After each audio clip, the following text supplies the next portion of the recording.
નમસ્કાર, સ્વાગત છે તમારું ડિજિટલ માધ્યમ દિવ્ય સંતાનમાં, જ્યાં અમે આપને મદદ કરીએ છીએ દિવ્ય સંતાનના ઘડતરમાં.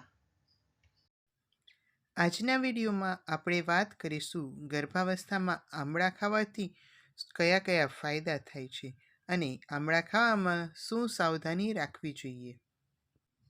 ગર્ભાવસ્થા એક સ્ત્રીના જીવનનો મહત્વપૂર્ણ સમય છે. આ સમયે તેને યોગ્ય માત્રામાં ભોજન કરવું ખૂબ જરૂરી છે, જેથી ગર્ભાવસ્થા દરમિયાન પોતાના શરીરને પણ સાચવી શકે. ગર્ભસ્થ બાળકના વિકાસમાં મદદરૂપ પોષક તત્વો પણ મળી રહે. બાળકના જન્મ સમયે અને ત્યાર પછી સ્તનપાન માટે પણ જરૂરી શક્તિ મેળવવા માટે ભોજન છે એ ખૂબ મહત્વનો ભાગ ભજવે છે. ગર્ભાવસ્થા એક એવો સમય પણ છે જ્યારે સગર્ભાને ઘણું બધું ખાવાનું મન થતું હોય છે. ખાસ કરીને ખાટી વસ્તુ ખાવાનું ગર્ભવતીને ખૂબ પસંદ આવે છે. આમળા એક એવી જ ખાટી વસ્તુ છે જે તમારું ખાટી ખાવાની ઈચ્છાનું પણ સમાધાન કરે છે અને તમને ખૂબ બધા પોષક તત્વો સાથે પોષણ આપવામાં પણ મદદ કરે છે. તો ચાલો જાણીએ કે ગર્ભાવસ્થામાં આમળાના ઉપયોગ કેવી રીતે કરવા અને આમળામાં કયા કયા પોષક તત્વો રહેલા છે. આમળા એ એક સુપરફૂડ છે. તેની અંદર vitamin C, vitamin A, vitamin B6, iron, fibre, calcium, phosphorus, protein, carbohydrate, manganese, mineral matter, thiamine, copper, ચરબી આ ઉપરાંત ઘણા બધા પોષક તત્વો રહેલા છે. આથી જ આમળાને સુપરફૂડ કહેવામાં આવે છે. ગર્ભાવસ્થામાં ગર્ભવતીને, ગર્ભસ્થ બાળકને અને આગળ જણાવ્યું તેમ બાળ જન્મ અને બાળ ઉછેર માટે જરૂરી તમામ પોષક તત્વો આમળાની અંદર રહેલા છે. આથી જ આમળાને ગર્ભાવસ્થાનું સુપરફૂડ કહે છે. શક્ય એટલા વધુ આમળાના ઉપયોગ કરીએ અને આપેલા તમામ તત્વો છે જે આમળાની અંદર રહેલા છે તેનો આપણે ભરપૂર ઉપયોગ કરવો જોઈએ. આમળામાં શક્તિ આપનાર ગુણ છે. તે કોષોને પુનર્જીવિત કરે છે અને થાકને દૂર કરે છે. આમળા ખાવાથી મોર્નિંગ સિકનેસ, ઉલટી ઉબકા એમાં પણ રાહત મળે છે. આમળામાં ખૂબ મોટા પ્રમાણમાં ફાઇબર હોય છે જે કબજિયાતને દૂર કરે છે. ગર્ભાવસ્થાની સામાન્ય સમસ્યા કબજિયાત હોય છે. ફાઇબર છે એ પેટને ઝડપથી સાફ કરે છે, આથી કબજિયાતની સમસ્યા રહેતી નથી.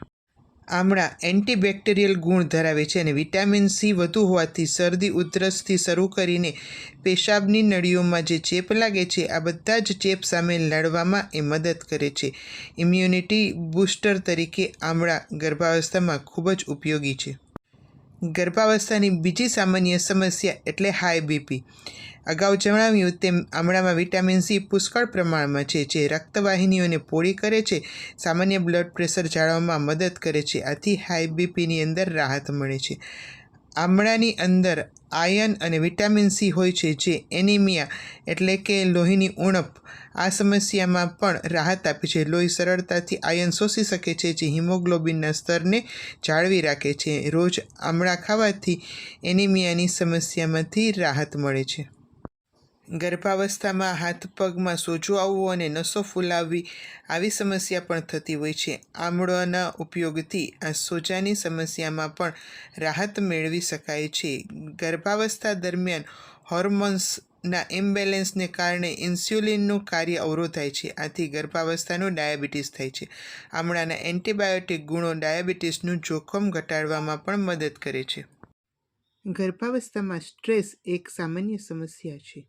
આમળામાં રહેલા ફાઇટોન્યુટ્રિયન્ટ્સ મગજના કોષોને નુકસાન પહોંચાડવા માટે જવાબદાર મુક્ત રેટિકલ્સ સામે લડવામાં મદદ કરે છે. આ ઉપરાંત એન્ટીઓક્સિડન્ટનું ઊંચું પ્રમાણ મગજની કામગીરી સુધારે છે, મેમરીને સ્મરણશક્તિને તેજ બનાવે છે.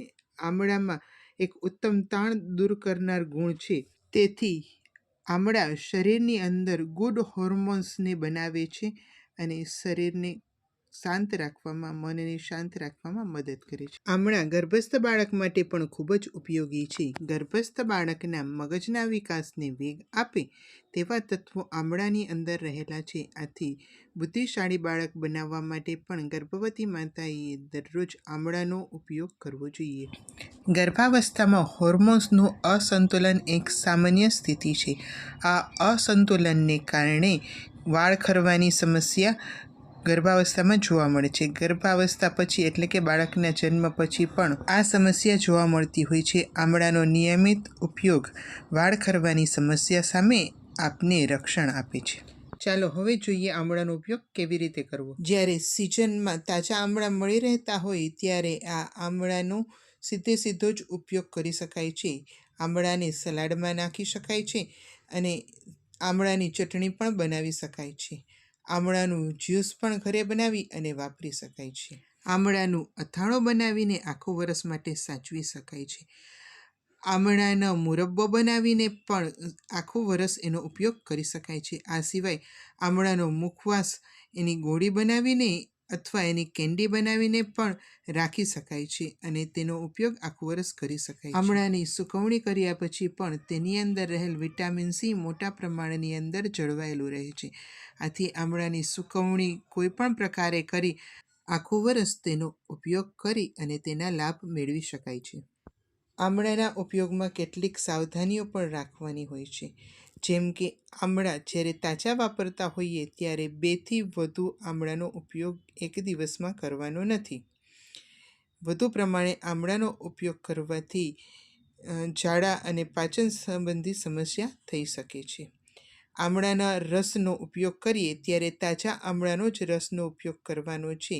બજારના તૈયાર પેકેટમાં મળતા આમળાના રસની અંદર ખાંડ અને પ્રિઝર્વેટિવ હોય છે, જે ગર્ભાવસ્થામાં નુકસાનકારક સાબિત થઈ શકે છે. આથી બહાર મળતો તૈયાર આમળાનો રસ કે જ્યુસ વાપરવાનો નથી. જ્યારે આપને શરદી કે ઉધરસ હોય આવા સમયે પણ આમળાનો ઉપયોગ કરવાનો નથી.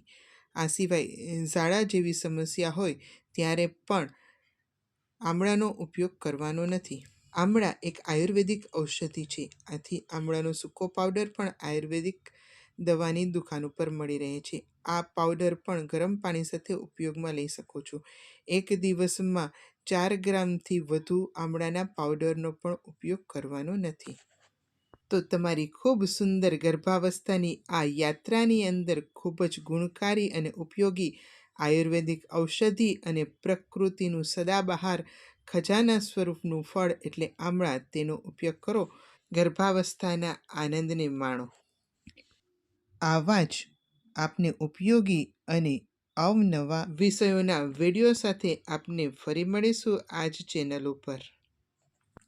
આજના વિડીયોમાં બસ આટલું જ. અસ્તુ. ધન્યવાદ.